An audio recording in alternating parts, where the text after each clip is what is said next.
Calories के हवाले से कि क्या कैलोरीज़ गुड कैलोरीज़ और बैड कैलोरीज़ भी होती हैं या सब कैलोरीज़ सेम होती हैं।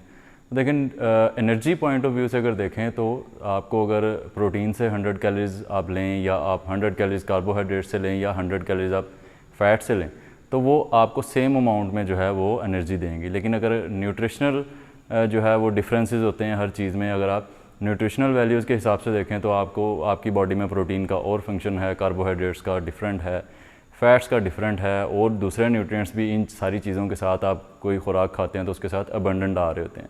ज़ाहिर अगर आप पिज़्ज़ा खा रहे हैं तो वो इतना सेम कैलोरीज़ में, अगर आप 500 कैलोरीज़ में एक पिज़्ज़ा का स्लाइस खा रहे हैं, वही कैलोरीज़ अगर आप चिकन से 500 कैलोरीज़ में लेते हैं या किसी और न्यूट्रिशियस फूड से लेते हैं तो वो ज़ाहिर है कि जो आप कैलोरीज़ वहाँ से ले रहे हैं एक न्यूट्रिशियस फूड से तो वो ज़्यादा बेहतर है। लेकिन देखें, एक आपकी जो फूड होता है उसकी डायरेक्ट कनेक्शन होता है, डायरेक्ट इम्पैक्ट होता है आपकी मेंटल हेल्थ पे। आप सेम फूड को डेली नहीं चला सकते, बहुत ज़्यादा हेल्दी ऑप्शंस या बोरिंग डाइट को आप लेकर आप बॉयल राइस या आप बॉयल चिकन या आप जो है वो वट कोई भी मीट है या एग्स हैं या उनको टेस्टलेस लेकर नहीं चल सकते। आपको कुछ इस तरह की जो है वो अपनी डाइट में चेंजेस करने पड़ते हैं या उसको डिलीशियस बनाना पड़ता है। तो उसके लिए आपको जो है वो थोड़ा बहुत अपने मूड को या अपने जो है, मैंने जैसा कि बताया कि डायरेक्ट आपकी मेंटल हेल्थ पे भी को भी इम्पेक्ट कर रहा होता है ये जो आपकी डाइट होती है। तो आप इसको बिल्कुल, अगर आप फॉर एग्जांपल एक बच्चा है छोटा, अगर आप उससे कैंडी बिल्कुल उससे ख़त्म कर देंगे, आप उसे कहेंगे कि नहीं कैंडी नहीं खानी या नूडल्स नहीं खाने या जो भी फास्ट फूड है पिज़्ज़ा बर्गर वगैरह वो नहीं खाना, तो आप देखेंगे कि वो बच्चा थोड़ा जो है वो डिप्रेसिव होना शुरू हो जाएगा या चिड़चिड़ा में भी होना शुरू, या थोड़ा सा उसकी मेंटल हेल्थ पे किसी ना किसी हद तक उसका इम्पैक्ट होगा। आपको कुछ ना कुछ अमाउंट में उसको वो चीज़ प्रोवाइड करनी पड़ेगी कंट्रोल रख के।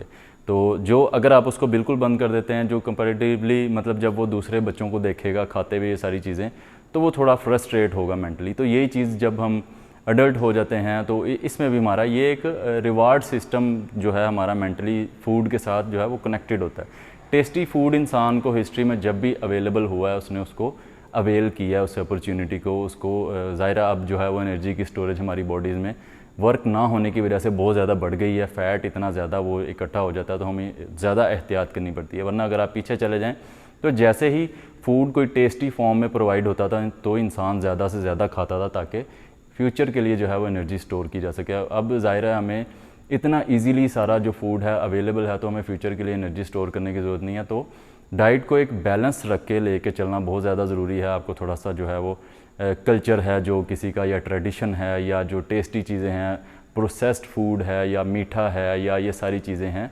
आपको अपनी मेंटली अपने आप को सेन रखने के लिए डेली बेसिस पे ये थोड़ी थोड़ी चीज़ें ऐड रखनी पड़ती हैं, वरना वो डाइट सस्टेनेबल नहीं होती। अगर आप कम्प्लीटली कार्बोहाइड्रेट्स को एलिमिनेट कर देते हैं या कम्प्लीटली फ़ैट्स को एलिमिनेट करना भी बिल्कुल हेल्दी नहीं होता, आपकी बॉडी प्रॉपरली फंक्शन नहीं कर पाती। आप प्रोटीन्स को एलिमिनेट नहीं कर सकते, इनका एक कॉम्बिनेशन बना के आपको चलना पड़ता है। आपको डेली बेसिस पे फॉर एग्जांपल जो आपके फूड्स फास्ट फूड है या जो डिलीशियस फूड है, प्रोसेस्ड फूड जिसको आजकल जो है हम बोलते हैं आसान अल्फाज में, अगर उसको आप जो है वो मेनली क्या होता है कि हम लोग आजकल उसको पेट भरने के लिए इस्तेमाल कर रहे होते हैं, मतलब कि उससे हम फुल हो जाते हैं अपने। लेकिन ये चीज़ें सिर्फ आपको मेंटली सेन रखने के लिए होती हैं।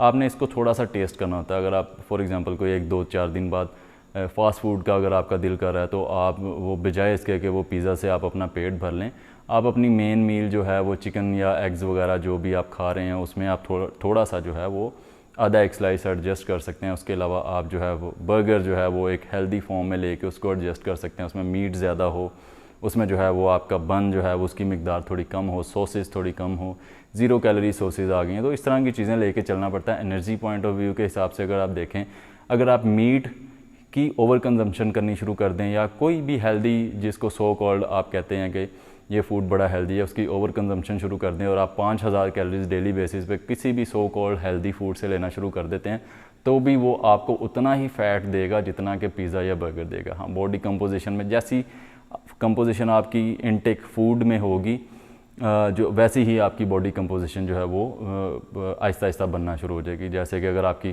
फूड में प्रोटीन कम होगा तो आपके मसल जो हैं वो वीक होना शुरू हो जाएंगे, आपकी बॉडी में इतनी ज़्यादा स्ट्रेंथ नहीं रहेगी। आपको डेली बेसिस पे अपने आप को मेंटेन रखने के लिए प्रोटीन की ज़रूरत होती है।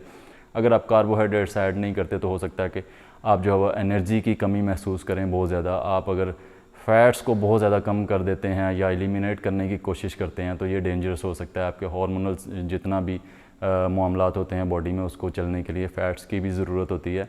और जो टेस्टी फूड्स हैं, प्रोसेस्ड फूड है, कैंडीज़ हैं या चॉकलेट्स हैं या पिज़्ज़ा बर्गर वगैरह है, उसकी भी आपको मेंटली सेन रहने के लिए आपको एक रिवार्डिंग जो है फीलिंग देने के लिए आपको ये सारी चीज़ें अपनी डेली बेसिस में शामिल रखनी चाहिए, ताकि आपकी डाइट जो है सस्टेनेबल रह सके। तो मोस्टली अगर मैंने अपनी वीडियोस वगैरह शेयर करता हूँ या मैं अपनी डाइट की पिक्चर शेयर करता हूँ, तो मोस्टली लोग कहते हैं यार कोल्ड ड्रिंक पी रहे हैं या ये कर रहे हैं।